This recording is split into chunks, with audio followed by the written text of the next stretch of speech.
Bismillahirrahmanirrahim. Assalamualaikum warahmatullahi wabarakatuh. A'udzubillah, bismillah, alhamdulillah, wassalatu wassalamu ala rasulillah wa alihi wa sahbihi wa man walah wa la hawla wa la quwata illa billah, amma ba'du. Faqad qala Allah Ta'ala fi kitabihil karim wa huwa asdaqul qailin ba'da an a'udzubillahi minasyaitonir rajim. Bismillahirrahmanirrahim. Syahrul Ramadan alladzi unzila fihi al-Qur'an hudal linnas wa bayyinatin minal huda wal furqan. Al-ayah. Shadaqallahul azim. Kaum muslimin, para jamaah rahimakumullah, tidak terasa alhamdulillah kita sudah menginjak hari yang ke-19 dari bulan suci Ramadan.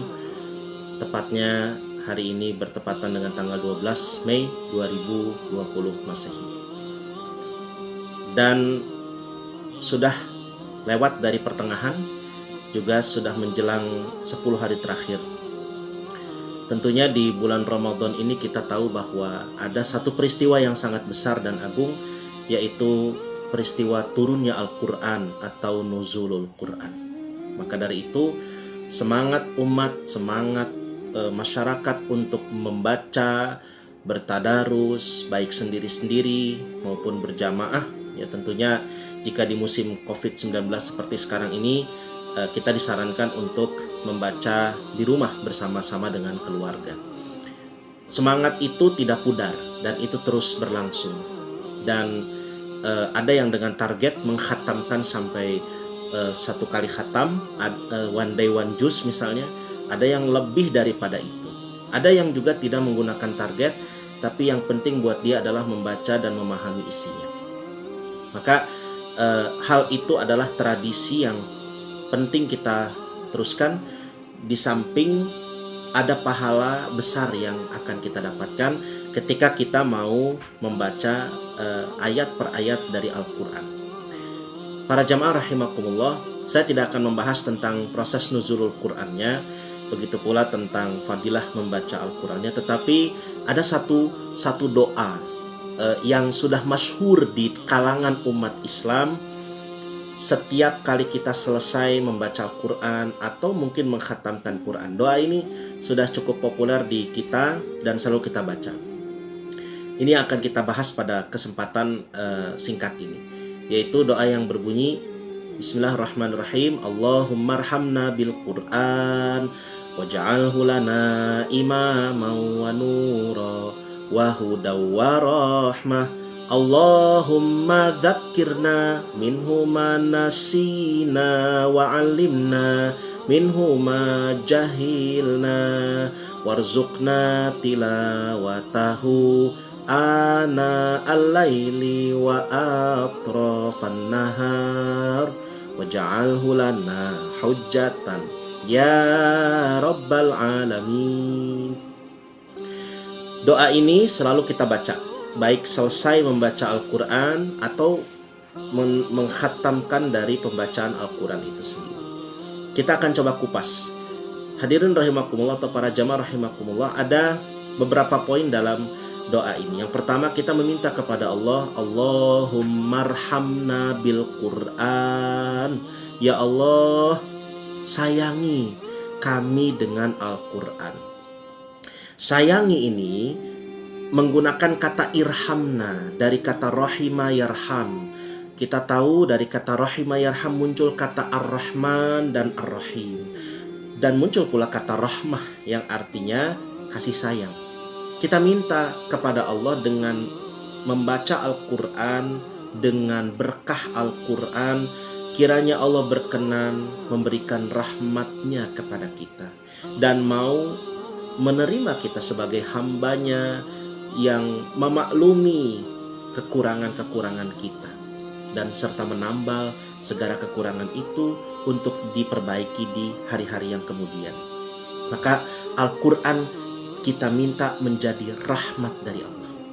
Kemudian di poin keduanya dikatakan waj'alhu lana imaman. Ya Allah, jadikan Al-Quran itu sebagai imam. Apa itu yang dimaksud imam? Imam itu artinya adalah pemimpin. Sesuatu yang berada di depan, terdepan, dari kata amam. imam ini menunjukkan bahwa orang yang ingin mempunyai masa depan yang cerah, jalan hidup yang benar, maka dia harus punya pedoman, dia harus punya guide yang membimbingnya untuk menuju jalan yang benar itu. Maka Al-Quranlah sebagai imam kita. Al-Quran yang bisa dijadikan rujukan bagi kita untuk bisa menjalani hidup dan kehidupan di dunia ini sebagai bekal ke akhirat nanti. Kemudian selain sebagai imam, wahudaw warahmah, ya, wanuran wahudan warahmatan. Selain sebagai imam, kita juga minta kepada Allah agar Al-Quran menjadi nur, cahaya hidayah dari Allah, cahaya secara batin maupun secara zahir. Secara batin kita minta agar hidayah itu masuk ke dalam hati kita setelah membaca Al-Quran. Berapa banyak orang-orang Quraisy pada waktu turunnya Al-Quran, mereka terpesona dengan ayat-ayat suci Al-Quran yang sebenarnya mereka itu tahu bahwa itu mukjizat dari Allah. Hingga ada yang masuk Islam, tapi ada yang tetap tidak masuk Islam karena kesombongannya. Di antara yang mendengar ayat Quran lalu tersentuh dengan cahaya hidayah adalah Sayyidina Umar bin Khattab radhiyallahu an. Begitu mendengar surat Toha, hatinya tersentuh dan dia langsung menyatakan keislaman. Tapi ada yang mereka tahu bahwa itu ayat Quran benar, tapi karena kesombongan mereka tidak pernah masuk Islam. Ada misalnya Utbah bin Rabi'ah atau Abu Jahal, Amr bin Hisham, ya, dan ada Walid bin Mughirah. Itu tokoh-tokoh Quraisy yang mereka mempercayai dan mengetahui bahwa Al-Quran itu benar, tapi karena kesombongannya tidak pernah mau mendapatkan, tidak pernah mau menerima nur dari Allah. Kemudian wahudan warahmah.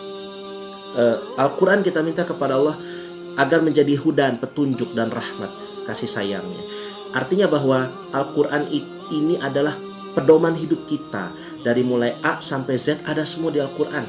Dan kalaupun memang ada yang bersifat global akan dirinci dalam hadis. Ataupun jika di hadis tidak ada, akan dijelaskan oleh para ulama. Ini yang penting untuk kita pegang dan kita pelajari serta kita amalkan. Dan rahmat di situ juga berarti pahala, bahwa setiap kita membaca Al-Quran pasti diapresiasi oleh Allah. Minimal 1 huruf dibayar 10, diganjar 10 pahala. Dan itu pun dilakukan oleh kita di luar salat dan dalam keadaan tidak punya wudhu. Terlebih jika kita membacanya di dalam salat dan jika mempunyai wudhu. Kemudian hadirin rahimakumullah, berikutnya kita minta kepada Allah, Allahumma dzakirna minhu manasina. Ya Allah, ingatkan kami ya Allah dari Al-Quran itu yang kami banyak lupa. Kita tahu dan sadar diri bahwa kita banyak lupa. Bukan hanya dalam masalah hafalan Al-Quran. Sudah pasti ya, kita ini banyak kalah dengan anak-anak kita. Anak-anak kita mungkin yang sekolah SD, apalagi sekolah SD Islam gitu, pasti hafalan mereka lebih banyak bisa jadi daripada ayah ibunya. Dan semakin kesini generasi semakin pintar, mereka diajarkan dengan berbagai macam cara untuk bisa menghafal Al-Quran. Nah mungkin generasi-generasi seperti kita ini, atau mungkin orang-orang tua kita terdahulu banyak yang lupa dengan ayat-ayat Al-Quran. Nah, bukan hanya lupa dari segi hafalan, tapi juga lupa akan hukum-hukum Al-Quran, sehingga banyak yang menjalankan agama tidak sesuai dengan hukum Al-Quran. Ya seperti contoh misalnya pembagian waris, ya masih ada yang dibagikan dengan bagi rata dan sebagainya, tanpa dengan mengabaikan ayat-ayat suci Al-Quran. Itu yang dimaksud dengan lupa terhadap Al-Quran. Kita minta ingatkan ya Allah kalau kami banyak lupa terhadap Al-Quran. Kemudian ini juga tantangan tentunya di musim pandemi seperti sekarang bagi saudara-saudara yang memang terpaksa sholat di rumah mau tidak mau karena di masjid ini dikhawatirkan menular atau tertular. Maka sholat di rumah pastinya berjamaah dengan keluarga. Dan muncul imam-imam baru di masa-masa sekarang pandemi seperti sekarang ini. Dan itu tantangan untuk menjadi imam bagi keluarganya. Maka lupa dengan berlatih menjadi imam, setidaknya kita akan merefresh ingatan-ingatan hafalan-hafalan Quran kita ketika mengimami salat. Wa dzakirna minhu manasina wa alimna minhu ma jahilna. Dan Ajari kami ya Allah dari Al-Quran itu yang banyak kami tidak tahu. Jahil. Jahilna di sini artinya bodoh. Jahilna di sini artinya kami banyak kurang paham dengan Al-Quran. Sangat boleh jadi banyak orang yang menafsirkan Al-Quran seenak hati, sehingga ada yang menafsirkan Quran dengan cara yang liberal, dengan radikal. Kita berharap minta kepada Allah agar menafsirkan, menerjemahkan, memahami Quran itu dengan jalan yang benar, pertengahan. Maka kita tidak bisa menafsirkan sendiri. Kita butuh ulama dalam hal ini yang lebih paham daripada kita. Kita tinggal nikmati saja pendapat-pendapat para ulama tafsir dan konsumsi dengan baik, pilih yang mana yang menurut kita pas dan cocok. Tidak perlu repot-repot kita menafsirkan sendiri. Yang dikhawatirkan jika kita coba-coba menafsirkan Quran sendiri, nanti malah bisa sesat dan menyesatkan. Wa alimna minhum majahilna warzuqna tilawatahu. Ini bagian terpenting para jamaah hadirin rahimakumullah. Berilah kami rizki ya Allah untuk bisa membaca Al-Quran. Jadi yang kita minta dari doa ini adalah bukan minta rizki uang, bukan. Rizki itu bukan cuma uang, bukan cuma THR menjelang Lebaran, bukan cuma mendapatkan ini dan itu, bukan. Tapi yang namanya rizki besar manakala kita dikaruniai kemauan, ya kemauan dulu saja, dan selanjutnya kemampuan untuk bisa membaca Quran. Banyak orang yang mushaf Qur'annya di rumah itu dibuka hanya setahun sekali. Naudzubillah. Malah lebih parahnya lagi, mushaf Qur'an disimpan di bawah buku-buku lainnya. Dan dia dibuka paling hanya setahun sekali, itu pun hanya di bulan Ramadan hari pertama, ya. Dia baca Al-Baqarah lagi, nanti tahun depan dia ulangi itu lagi. Jadi nggak pernah khatam. Dia hanya membaca Quran sesekali saja. Padahal kalau berdasarkan doa itu, membaca Quran itu artinya adalah rizki dari Allah. Bersyukurlah kalau Anda, kita semua masih mau membaca Quran setiap hari, meskipun hanya beberapa ayat saja. Kemudian warzuqna tilawatahu ana al-lail. Kalau bisa sih membaca Quran itu sepanjang malam. Kalau bisa ya, dari mulai ba'da isya sampai dengan menjelang subuh itu sepanjang malam ana al-lail. Tapi kalau masih kesulitan, kayaknya nggak mungkin kita sepanjang malam ya. Karena pastinya kita juga punya keterbatasan, besok paginya harus kerja lah misalnya, atau mungkin harus aktivitas lainnya. Khawatir malah mengganggu aktivitas di pagi hari. Setidaknya wa atrofan nahar. Setidaknya, kalaupun tidak bisa sepanjang malam, setidaknya di ujung-ujung siang. Apa itu ujung siang? Awal siang dan akhir siang. Berarti awal siang kira-kira setelah subuh gitu. Akhir siang ba'da maghrib atau mungkin ba'da asar. Itu bisa kita manfaatkan. Syukur-syukur tadi seperti saya sampaikan, one day one juz, satu hari satu juz. Kalaupun tidak bisa, ya beberapa ayat lah dari Al-Quran. Yang penting lisan kita melantunkan Quran setiap hari. Kalau memang bisanya hanya satu ain, ya silahkan, tidak ada masalah, satu ain satu hari. Tapi coba tingkatkan, jangan setiap hari seain, atau jangan sama sekali tidak ada. Yang penting setiap hari ada rizki yang Allah berikan kepada kita dengan melantunkan ayat suci Al-Quran. Walaupun masih dalam tahap belajar. Warzuqna tilawatahu ana al-lail wa atrafan nahar. Dan ujung dari doa ini dikatakan waja'alhu lana hujjatan ya rabbal alamin.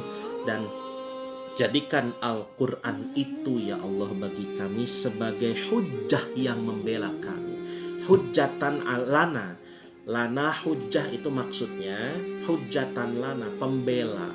Sebab hujjatan itu ada dua macam. Ada hujjatan lana, ada hujjatan alaina. Ada pembela kami, ada penuntut kami. Jadi artinya Al-Quran nanti di yaumil qiyamah akan datang memberi syafaat kepada orang yang rajin membacanya.